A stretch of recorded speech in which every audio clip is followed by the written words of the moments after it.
Well, tēnā koutou, tēnā koutou, tēnā koutou katoa, no mai haere mai. Welcome to the Maxim Institute's webinar on some education research we have just produced. Welcome, Maryanne Spurdle, the researcher who I'm going to be chatting with about this important research. That latest report, by the way, the title is Schooling New Zealand, International Lessons for Equity and Choice. You can get it at the Maxim website, just for those of you who don't know.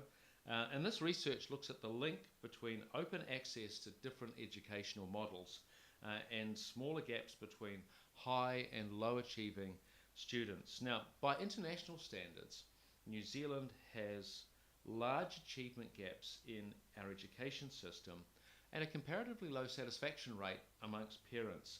Just as one really, I think, galvanizing statistic I want you to consider here. In the bottom 40 high schools in our country, only 2.5% of students are getting university entrance. Compare that to the top 40, the rate is closer to 90%. That's a huge disparity between those who are doing poorly and those who are doing well. And we also have some of the lowest public funding for independently operated schools, which means kids from all kinds of different neighbourhoods actually have no meaningful school choice. Now you compare it, say, with Australia. Let's do that. Now state and national governments actually heavily subsidise tuition to private and Catholic schools there, and the parental satisfaction rate much higher. We've looked into this. I've looked into this. You've told me about it. And in New Zealand, it's 55%, which you would think, oh, that's not so bad. But then in Australia, it's 71%. Yeah. And you know, we don't like Australians to be more satisfied than us. So we've got that's obviously something to think about. And just if we move back to how educational models are delivered, in England, half of students now attend privately operated free schools and academies. So along with those lessons from overseas, we'll talk about the changes coming to our school system, what's been called the charter school legislation, new legislation that will likely bring mainstream charter schools to New Zealand next year. What will be different from the partnership schools experience of the 2010s, and what's the evidence for charter schools from overseas, which I think will be very helpful. Look, we want to hear your questions. Put them in the live chat. If you could just do capitals first, question, and then your question as in normal rendition. That's just so that it gets my attention. So thanks again, Maryanne. Great to have you with us all. Let's start off very, very simply. What is a charter school? That's a great question. I think when I started talking about what I've been learning to people, I quickly realized that the assumptions I had about the types of schooling that exist, not everybody actually understands what the options are and what the difference would be for a charter school. So when there are arguments, because there have been, I mean, you were on the select committee's submission process, and there was a huge deluge of people who were saying, you know, this isn't going to work, charter schools are bad. Maybe not everyone's sharing the right definition. Yeah, there are some assumptions out there. So the type of education options that we have now, on paper anyway, and this is what the report goes into, is the satisfaction level reflects the fact that even though on paper we have the ability to start up different models already within the system, in reality, that's not happening. So access to different models of education is not equal. The types we have are the standard public schools. Like 100 years ago, it was kind of normal. States or localities funded public schools, and then if you wanted to do something different, you paid. So that's tuition. your local school that's paid for by the government. You have to go to the local fair once a year, and maybe you pay a few low-level school fees, but no one pursues you for them. And that's. And most developed countries from the 1800s when they developed. So it's really a 20th century system. The whole you go to public school, and if you've got money and want something different, then you go to a private school. Those still exist. A few decades ago, the extensive Catholic school network was facing insolvency, and so rather than absorb all those students, the government came to an agreement. The state integrated schools were developed, so they get to retain some of their character. They still have to, like state schools now. So are these called special character schools, or is that? They have a special character. This is the confusion as well. Sorry, I'm glad we're having this discussion. State integrated schools have a special character. We also have a much smaller. But people call them the Catholic schools. That's another story. But they're not all Catholic. Yeah. Yeah. So we've got integrated. I'll call them integrated, just for simplicity. Yeah. And so there's now what are the numbers at integrated schools? We have 11% of students go to an integrated school of one design or another. They're not all Catholic, they're not all religious, but they provide an opportunity for kids to go to a school where their tuition is funded by the state. The school has to sort out the property, so sometimes there are fees because they're not fully funded. So they're a bit of a hybrid. They have some of the limitations of state schools as far as who they can hire, what they can pay them, the curriculum, stuff like that is now legislated. Then you have a much smaller 1% of students go to 1%. Designated character schools. Okay, got it. And that's this kind of special subgroup where they have greater autonomy than an integrated school, slightly, and the property is paid for like a state school would be. Only 52 exist. 9 of those were concessions to the former partnership schools from a decade ago. Right, so those were former partnership schools that were absorbed or funded by the state when system. The charter was ended, when Labour came in 7 years ago, whenever that was, then most of them were allowed to become designated character. A couple became integrated, so slightly less autonomy.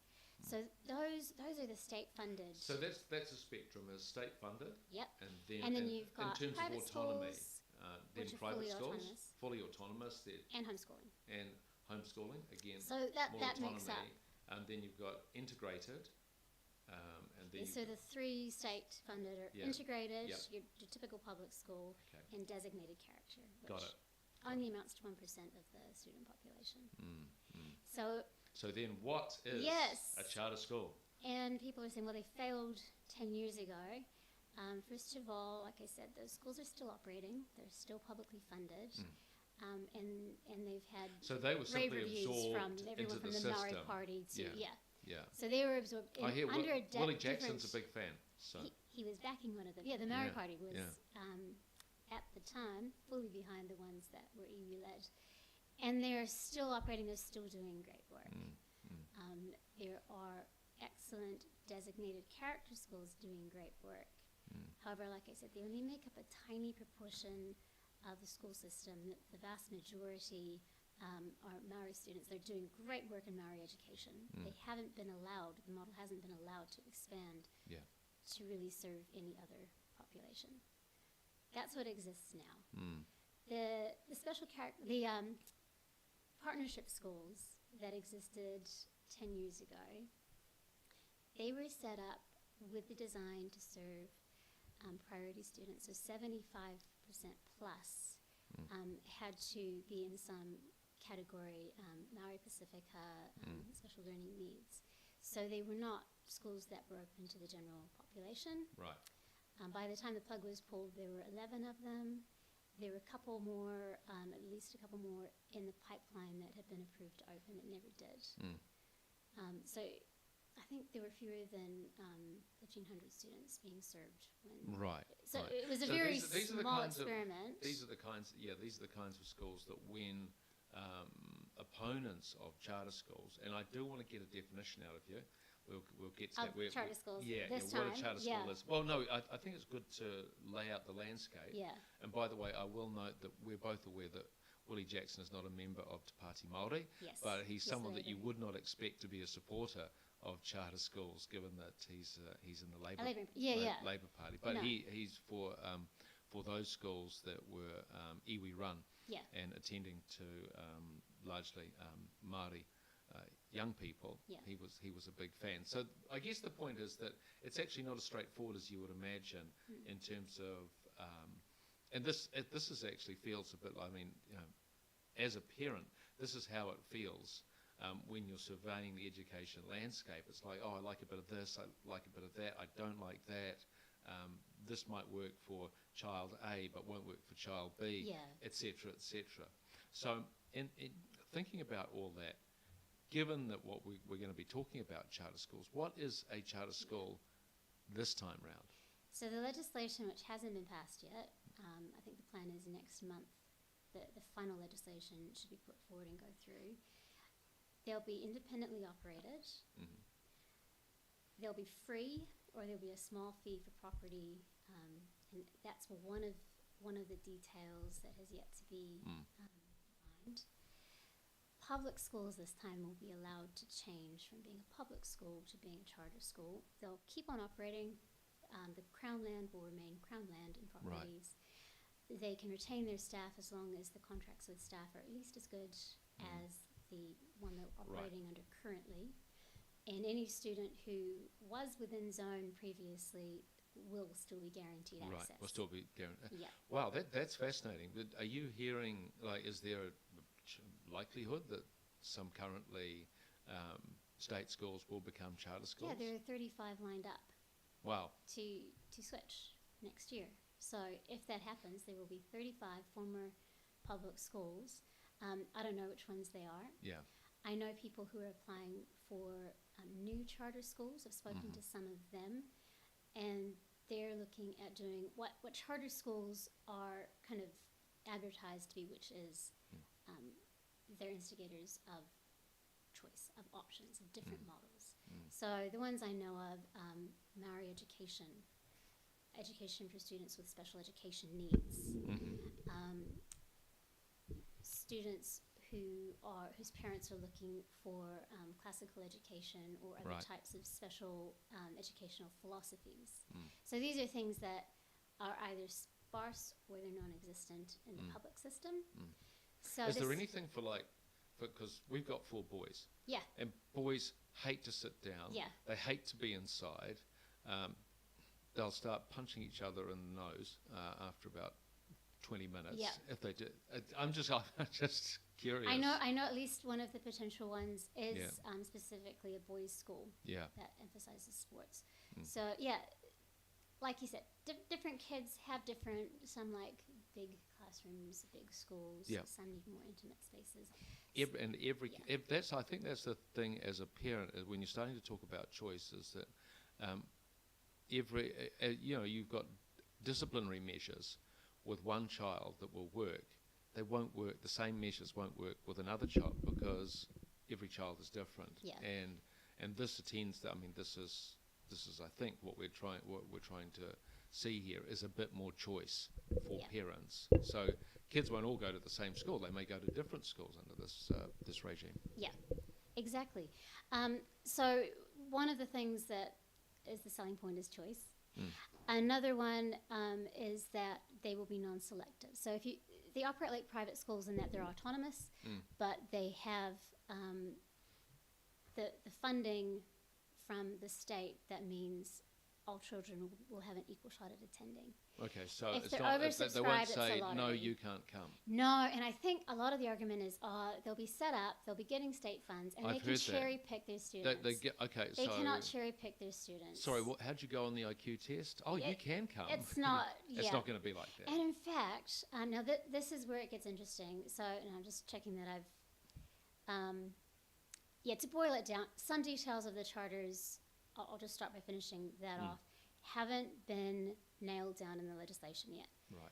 One of the requirements will be that they have to meet attendance targets and they have to meet performance targets. So the kids will have to be progressing at least as well as they would have been in So there will have to be assessment models put in. Exactly. I think we're going to get to that. That's an unknown. Yeah. Yeah, and I don't know what that's going to look like.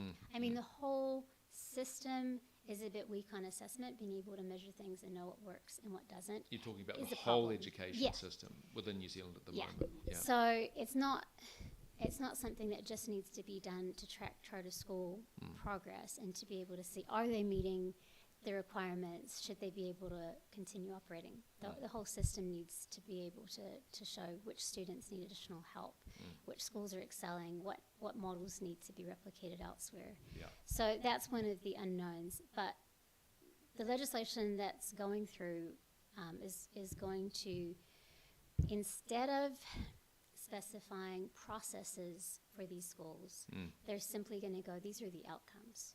Right.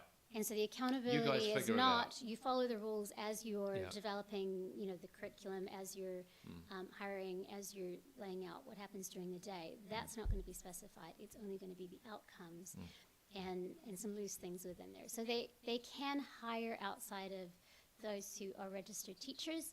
However, it's only going to be a certain percentage. Again, I don't think that's been determined. Okay. That's sorry, I've got to lower my volume on my device. So, yeah, that's yet to be determined, and there are a couple of other things that are not nailed down yet. Okay. Yeah. Now I've just got a note from some people. The volume's a bit low. Sorry. The Okay. That's good to know. Good to know. Okay. Bit of feedback. Thank you. Is that better? Can you hear us now? Just let us know on the chat. Jason's doing a good job of shifting things around. Yep. So I'll raise the volume myself. Thank you. Alrighty. So that is the legislation that's due to go through. In doing this research, I looked overseas. So as you've mentioned, in the UK, over the past 20 years, they had first academies, which were selective. They were set up for certain types of students, so not all who applied got in, and then they opened free schools. So these are independently operated, free to attend, and the free schools are non-selective. Okay. And about half of kids, as you said, go there now. Go to the free schools. Yeah. And do they still have the same assessment model in that the kids have to reach a certain level, or there has I to don't be, know okay. what they require of them assessment-wise. There will be, obviously. Yeah. If a school is not being operated well, then there'll be measures to make sure that management changes. In the States, they've got a charter school. Different states have different models. Yep. Most states now have charter schools. Some are just limited to certain areas. They're often in low socioeconomic areas. That's where the demand is the greatest. There's actually one school. I want to jump back to the English experience. Yeah. Is it the Michaela School? That gets a lot of press in London. It gets a lot of press, just because that sounds like a very unique kind of school. Tell us more about it. It's sort of unique and sort of isn't. And actually, it kind of mirrors a lot of what's happened in the States, going back another probably 10, 15 years earlier than in the UK. That I was listening to a podcast with a principal, and one of the interesting things to come out of her story, she's a black woman in London setting up this school, and it's been controversial because it's seen as overly strict. Right, so how strict? What's the...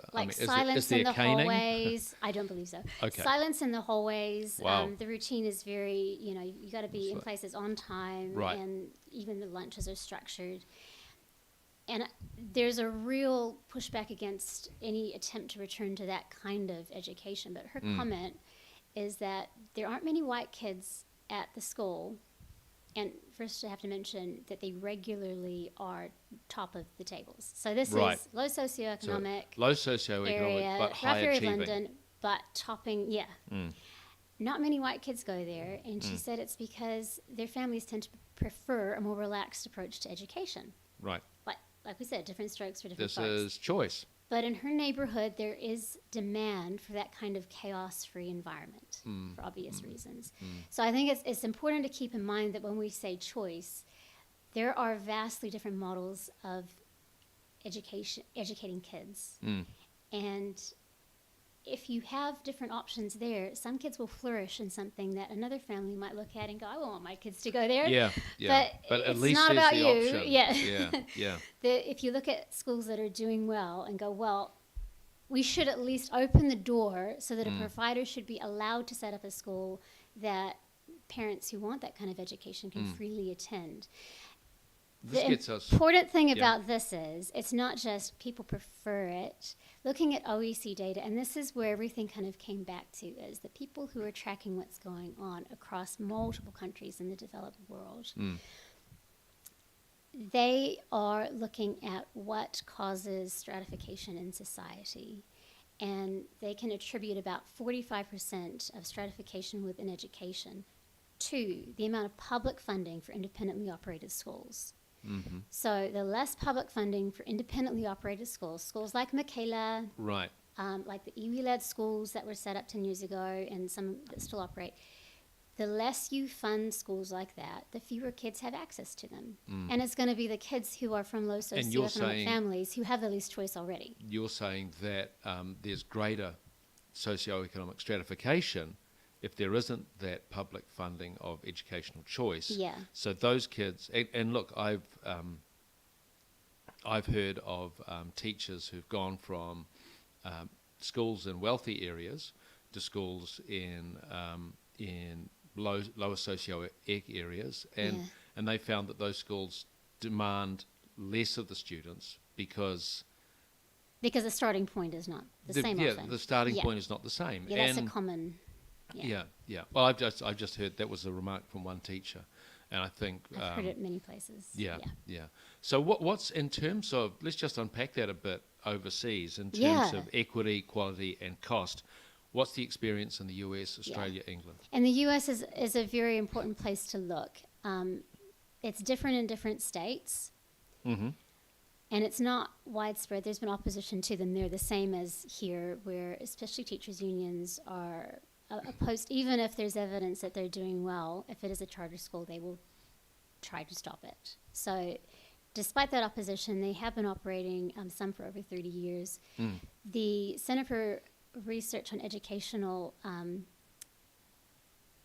Outcomes at Stanford University has been looking at this for over 15 years. And last year they released their third report on it. Yeah. And the bottom line is, against the backdrop of flat performance for the nation as a whole, they said, the trend of learning gains for students enrolled in charter schools is both large and positive.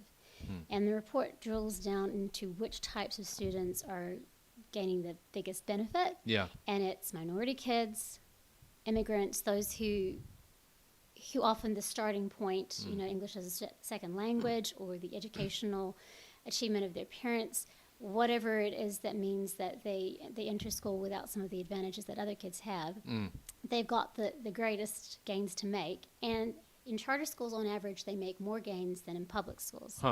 Doesn't mean every charter school is a winner.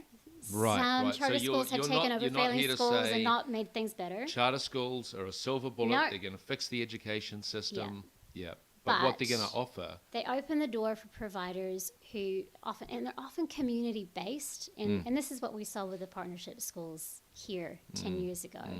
And what I see in independently operated schools that are running despite not having any state funding is communities see needs, communities meet them.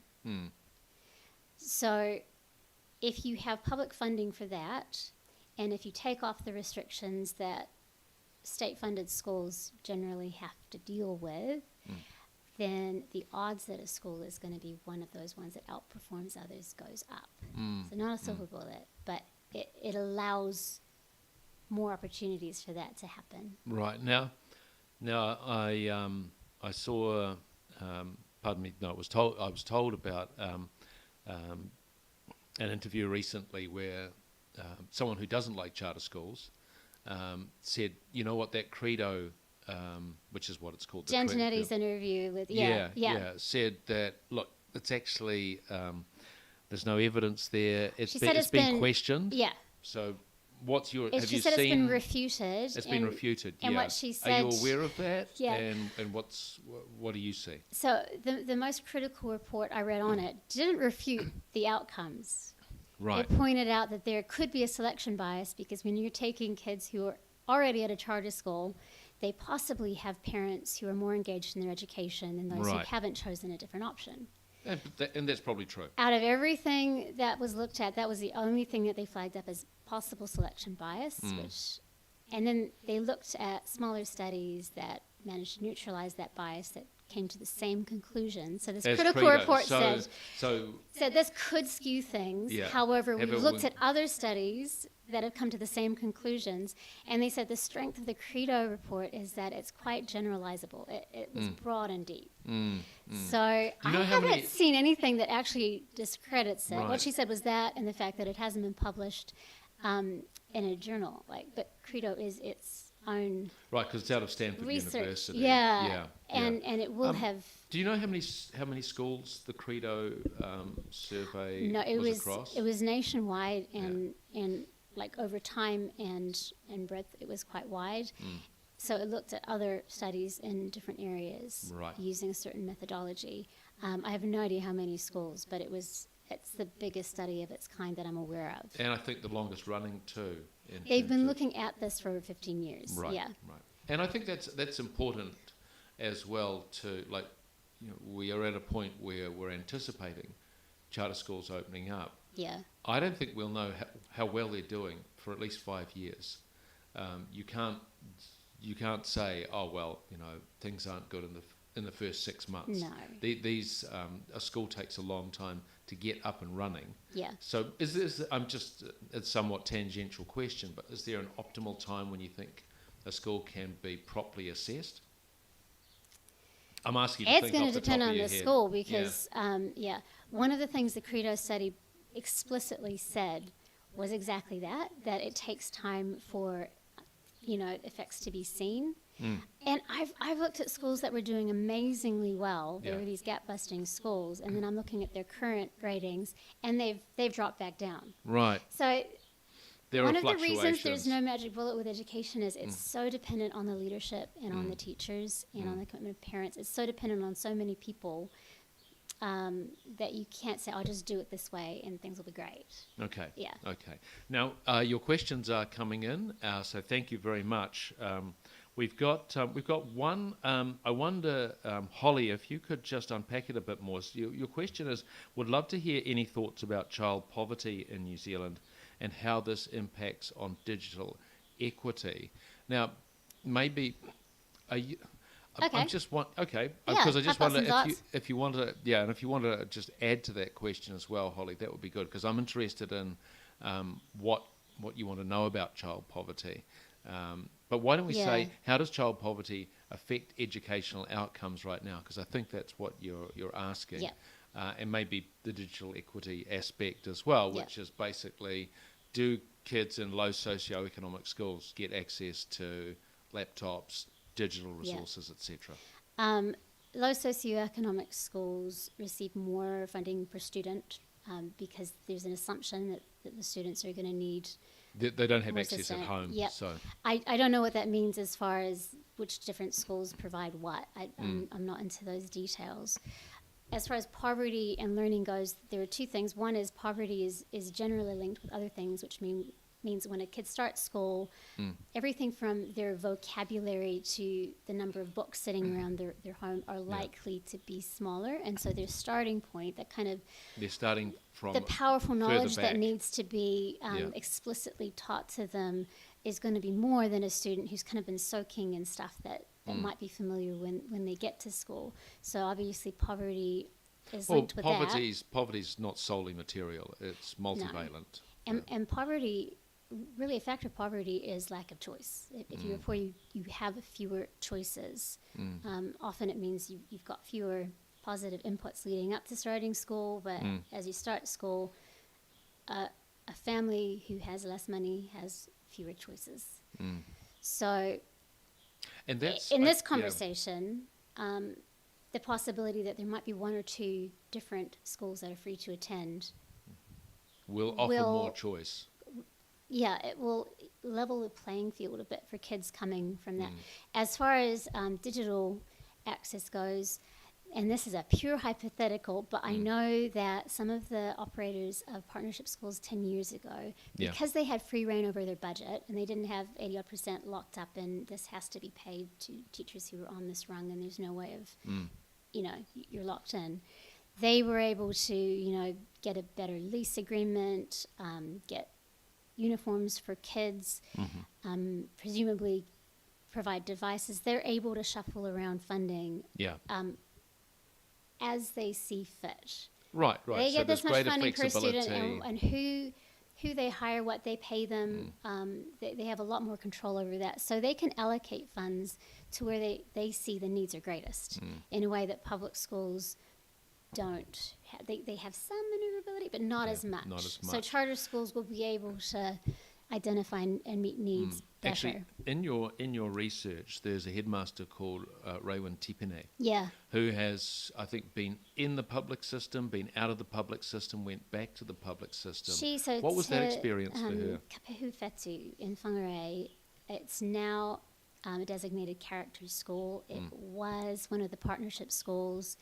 Now, I think I might have what she said here. Yeah, she told RNZ, running a charter school was one of the first times I've experienced what freedom felt like. You were given resources. You were told, here's what you need to achieve. How you do that's your business. And we overachieved. And then Chris Hipkins, when he ended the charters, his promise was the new designated character and state integrated schools will benefit from the added protections and supports that the state system provides, basically saying they get a better deal, in her case becoming a designated character school than being a charter school. She says returning to the state system and its bureaucracy was horrendous. Direct quote, largely it's a different environment working in the public sector. Now, I know I've spoken to principals of designated character schools who love the setup they have. It's working for them in their communities, and they have no interest in becoming charter schools. Same with some public schools. Raywin in her environment, no, she would rather have full autonomy. They were doing a great job. She'd like to be able to do that again. So just like with students, different communities, different principals are going to prefer different models. Okay, great. Now, thank you. I hope that answers your question, Holly. Now, Isaac and Michael, I see you have questions. We're going to get to them. And by all means, pile into your questions because we're going to just touch base on details of the New Zealand legislation that is being proposed, pros and cons, and we'll spend the rest of the time looking at questions. So by all means, if you've got a particular question, jump in.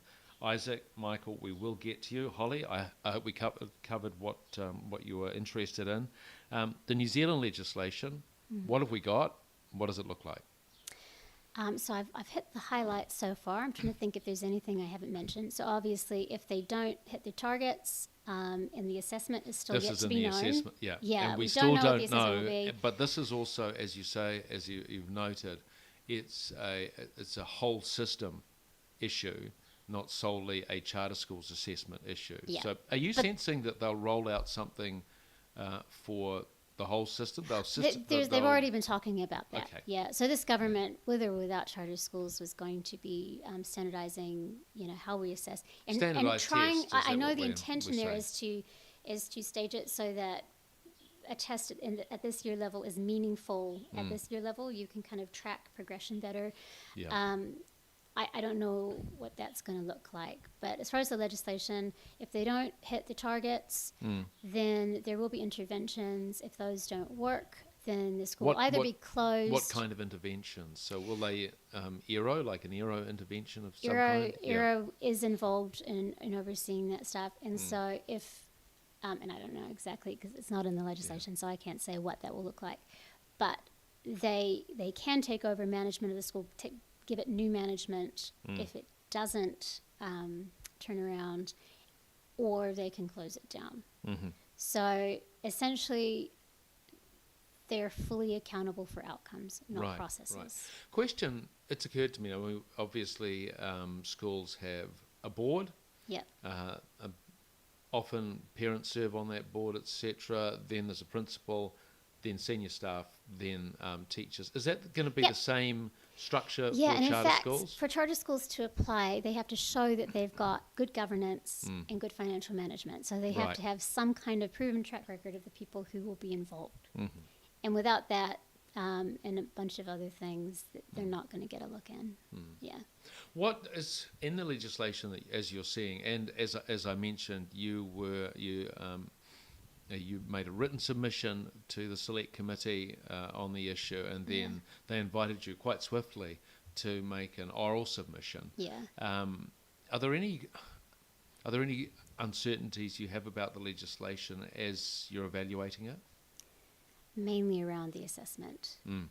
And that's, I need to know more. That I think everybody does. Yeah. Yeah. What does that look like? And that's, like I said, a big curly thing for the whole system. Because of the way it's written, there's no big red flag that this is going to skew things in an unhealthy way. The per student funding is supposed to be matched to public schools. Right, because that's one of the arguments that's made by opponents of the charter school system is like, oh, they pour a bucket of money into these selected students who will perform well anyway, and privatisation will produce waste and profligacy. Yeah, profit-making institutions will come in. And do you accept that? It wasn't set up well last time. Okay. There wasn't sufficient oversight, and there was one school that didn't get management in order that started losing students and couldn't maintain staff. It was in a rural area, and I think the money had gone towards the grounds for the property for this school. So it was badly run. And then it just nosedived, and so that. I think they're making sure it does not get repeated because it wasn't good. Yeah. There wasn't sufficient oversight of that school. The other ones did fine without as much oversight. Yeah. So they're trying to prevent that, and I think the fact that there may be the option for schools to charge fees and pick up their own tab for property, because it doesn't. Right. In the current legislation, the last I saw, the state isn't going to fund property. Okay. Which that That's problem will a not be a problem then. Yeah. But it is a burden then for people attending the school. Absolutely. Let's get to some of these questions. So Isaac says, as a student studying education, is there a strategy to create a charter school success model mindset in the public school system, whether that is school-wide or in the classroom? And I don't think that it is limited to charter schools. There are some public schools there are some already. great principles, and not this is and when we have this discussion too, it's almost as if there are teachers versus potential teachers, the makers of charter schools against principals. There are some great people in the education system right now. And the model and this is why the legislation, as long as there's no big red flags, I don't think some things matter so much, because it's down to allowing people who are good educators to do what they do well. Yeah. That is what you want to do. And so what you're looking for in a good model is there equal access? Yep. Can all kids attend? And if it's a full roll, then it's a ballot system. So it doesn't matter what suburb you live in, you got an equal shot. And then as far as the school goes, are the people who are teaching the kids and managing the teachers, are they free to do what they see as best to do? And if both of those things are there, then the odds go up that a school will do well. There are public schools. So that could happen in the public system. That are doing that.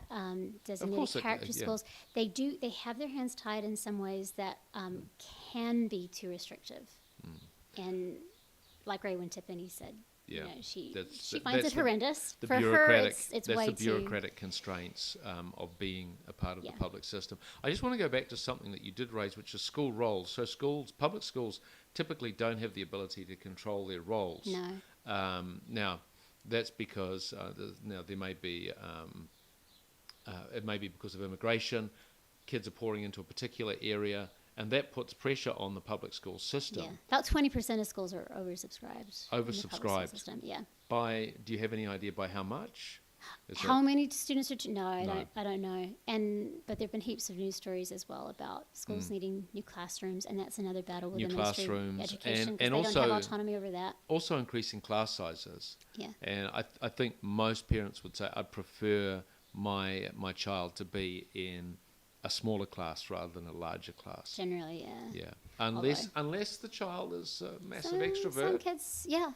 And is stimulated by that. So I don't know if this is answering the question, but basically, yes. I think that success, whether it's a charter school or another type of breakout school, successes in those schools can provide excellent pointers for leaders in public schools. And I think the most successful schools are the ones that network with other successful schools and share information. They're not in competition. Right. They need to be sharing information. And international research shows that that is actually where you get the best schools, is where there's that kind of environment. Right, right.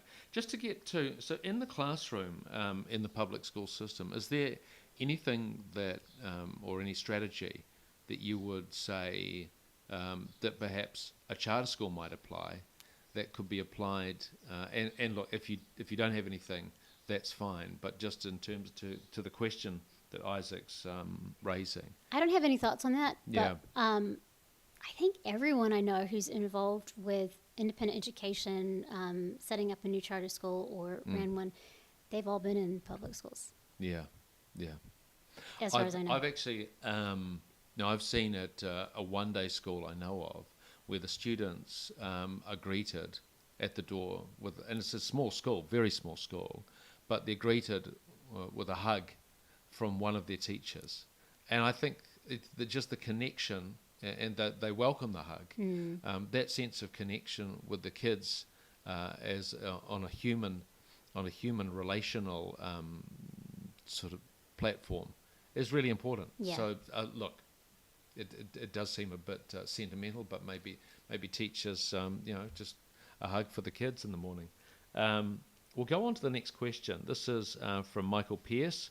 With the new charter school legal framework coming through, will there be room for for-profit schools? So I think you've mentioned that there will. And interestingly, I'll just address that really quickly. Last time around, Vanguard Military Academy was the only for-profit one, and it was the one that the Maori Party singled out for praise for doing excellent work with Maori students.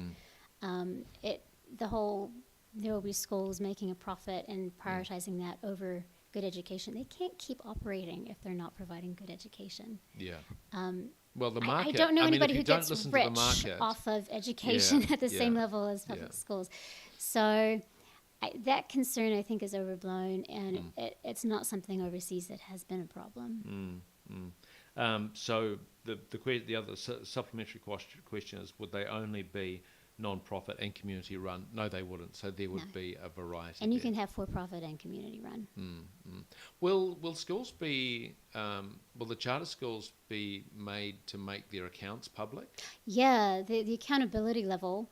Speaking to people who've been in the public system and integrated and charter school, tell me that even last time around, the accountability levels were far higher than in the state system.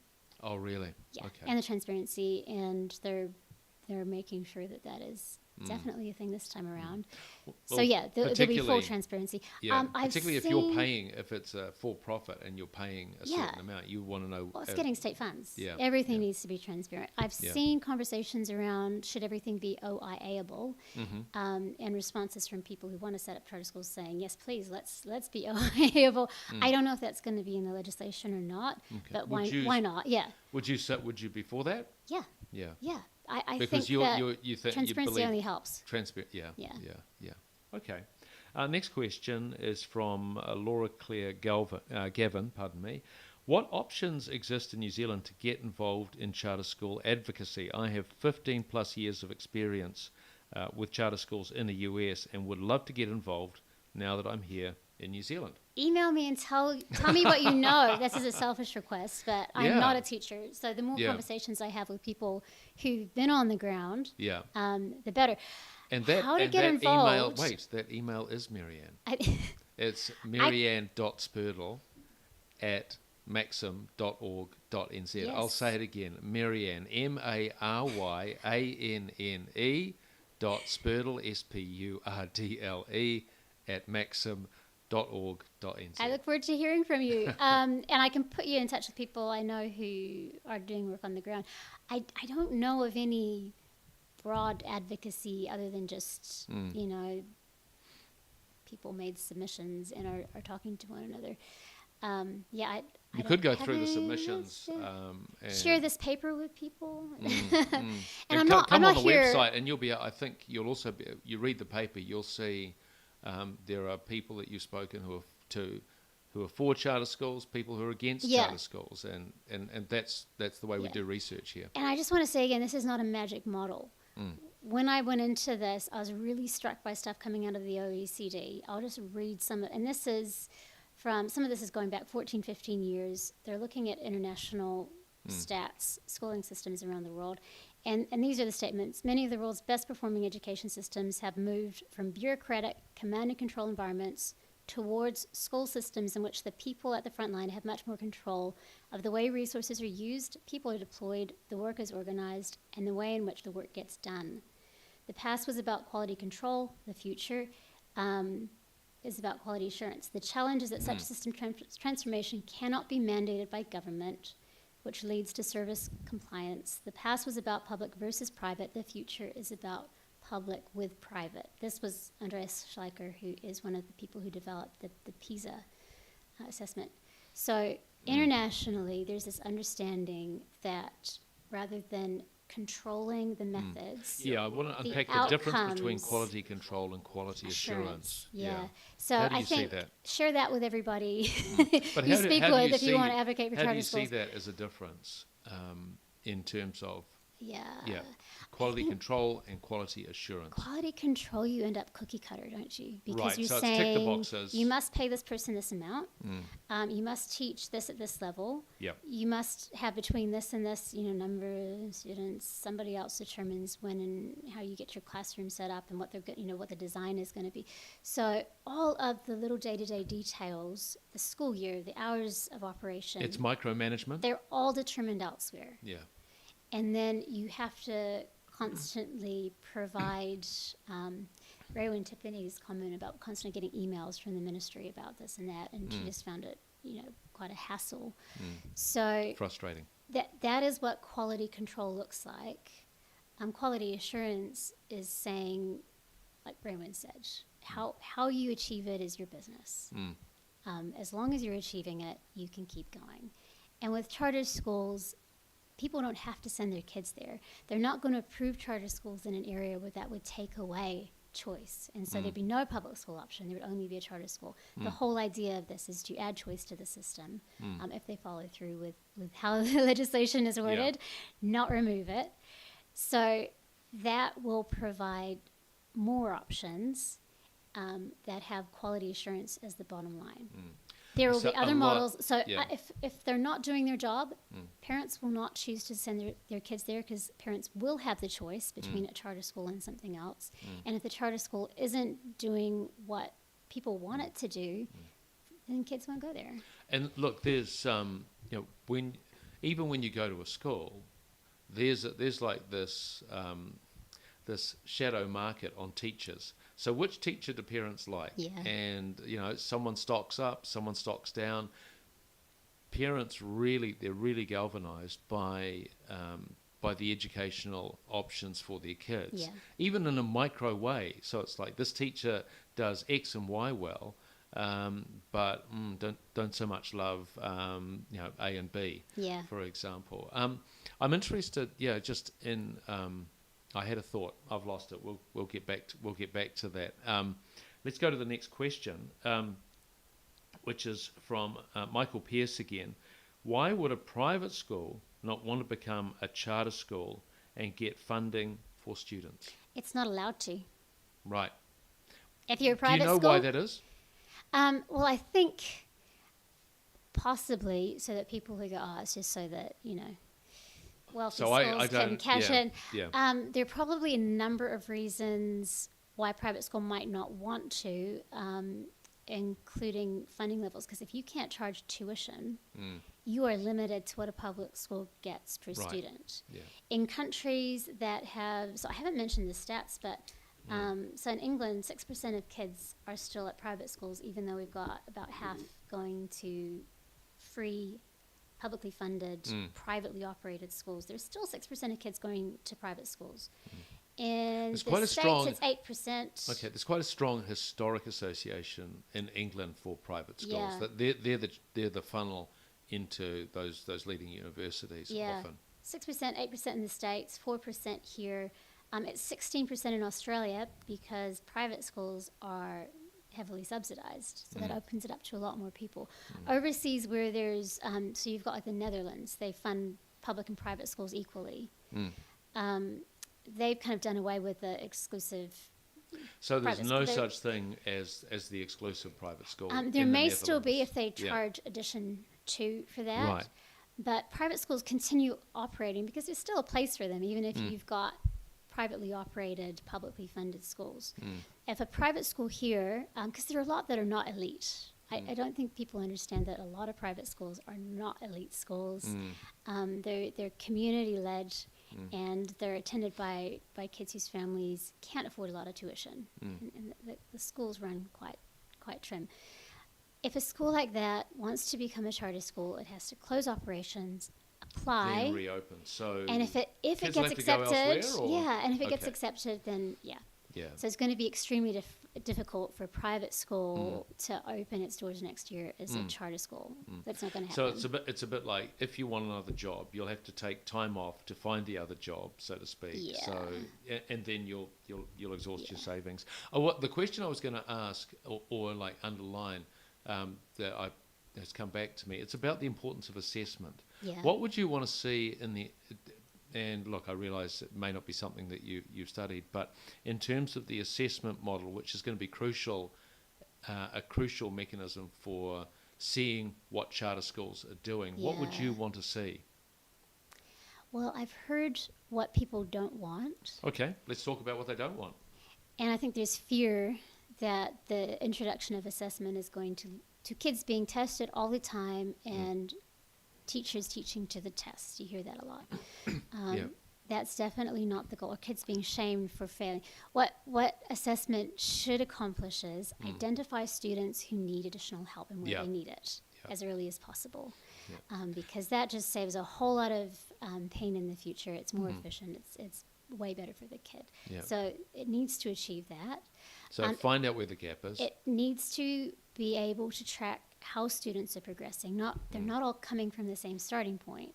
So a school or a teacher, shouldn't be judged as failing if child A isn't where child B is, because they're different starting points. So if you're working in a neighborhood where most of the kids didn't grow up speaking English, it's not, the test results aren't going to be the same, but are they progressing? Yeah, this is about school culture though, isn't it? What you're describing is the culture around the test, rather, and to your point about shame, for example. I mean, admittedly, the parent in me sort of recoiled and said, "What's wrong with a little shame?" But I do. You don't want to take away the hopefulness that kids have. It's not about ranking kids at classrooms. It's about saying to get better. Where are the needs that we need to meet? Identifying them, meeting them, and then just being able to figure out what works, because there's a real lack currently in the system. This is one of the problems. Over and above anything structurally, this attitude that as long as everybody's happy, this is this. It doesn't matter how well they're doing. Satisfaction. But actually, if somebody doesn't have a good grasp of literacy, it matters hugely, because the opportunities they have in life are going to be impacted by that. So the assessment needs to be able to show that progression is happening, and it needs to be able to show if something is working, let's replicate it. And can I just put that in a bit of context? Maxim is doing research on artificial intelligence and work, and the effect that artificial intelligence will have on white-collar jobs, possibly the kind of jobs that those people who are on this webinar, their children will go into. And there will be significant reductions in the availability of white-collar work in the coming years with the introduction of AI for cost reasons, etc. So there's not going to be less competition for jobs. There's going to be greater competition, and the education system needs to be able to meet that. Yeah, just being able to think creatively won't cut it. We need to be grounded. Our kids need to be grounded in that powerful knowledge. It is 5 more minutes, so just note that if you've got a question, by all means, add it to the live chat. Comment, question in capital letters, that's fine. Blair says, there is no magic bullet in either model, public, private, integrated, special character. My concern is the messaging from teacher unions that such an approach, charter schools, are inherently bad. Is that what you're hearing from teachers' unions? Because it's interesting, because I've had contact with individual teachers, and they say, I'm not afraid of charter schools. No. But the note that they do say is that my union is against them. Yeah. They're strongly opposed ideologically, not based on any evidence, because as we've spoken about, the evidence shows that charter schools overseas are at least as good. The ones that operated here were exceeding their targets. Yeah. So I guess if I can be, I suppose, charitable in terms of, they would say that in the New Zealand experience, there wasn't. They were saying, oh well, there's no evidence in the New Zealand experience. That was what they were talking about. They said that before there was a chance to have any evidence. Okay. And actually, the unions. How long were the charter schools running the first? The time longest around? running ones, and there were only like maybe 3 the first year. They ran 5 years, and some of them had only been running a year at that point. It's not very long. No, it was a small sample, and the evidence there was was good. But even before they opened, the teachers' unions were advocating for teachers to not support them and for tertiary institutions to not support them. So they were actively undermining their success, which I think says a lot. It's one thing to say, I think we could do it better. It's another thing to actively undermine the success of an institution teaching kids. Okay. Yeah, I think, but obviously this is going to happen, and there's going to be, there will be. So here's the question that stems from that is, will the teachers at charter schools, will they join the current unions? Do you think there'll be new unions formed? Do you have any thoughts on that? There is a new teachers union that's not ideologically opposed to school choice. How big is it? I don't know the numbers. I know that it was setting up this year for the first time. Yeah. I can't remember the name. If you Google it, it's not one of the established charter. Not one of the established unions. Yeah. Okay, so look, we're coming up to, we've got 2 more minutes to go. What's your greatest hope for this the charter schools, I think, initiative, and your greatest fear? Let's start with your greatest fear, because we like to be hopeful here at Maxim. So it's possibly around the assessment, given that's where your questions are. My fear is actually, having just spoken about the opposition to them, I know, talking to people who operated them last time, that even though the model is preferable as far as running a school, they actually found it much harder because of the organized opposition to them.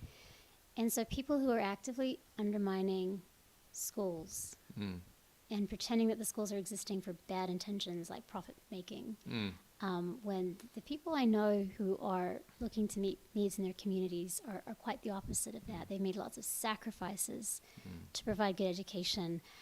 My greatest fear is that kind of antagonism will gain traction, and that it will hamper, because I mean it's a heap of work getting a school off the ground. People have done it, and it is not easy. To try to do that while you've got people actively opposing you is just horrific. So I'm really afraid that there will be schools that will suffer because of that. My greatest hope is that communities and the people like I just know in my small circles will be able to meet the needs that they see in their communities, and that they will that will build momentum, and that kids will have the opportunities they need. So these initial charter schools will be able to produce more charter schools, so there'll be greater. And whether they're charter schools or not. Yeah. Just that they will reproduce good methods. Okay. All right. Well, Maryanne, thank you very much. Thanks, and thank you for joining us on our Maxim webinar on the charter school initiative that should be, it'll be starting next year in 2025. I want to refer you back to the paper, Schooling New Zealand, International Lessons for Equity and Choice, wherein to get a sense of what we can expect, hope for, from, and be wary of also from the charter school, the sort of second bite at the charter school apple that we're going through at the moment. That paper is on the Maxim website. That's maxim.org.nz, and we look forward to seeing you next time. Thanks for joining us. Ka kite.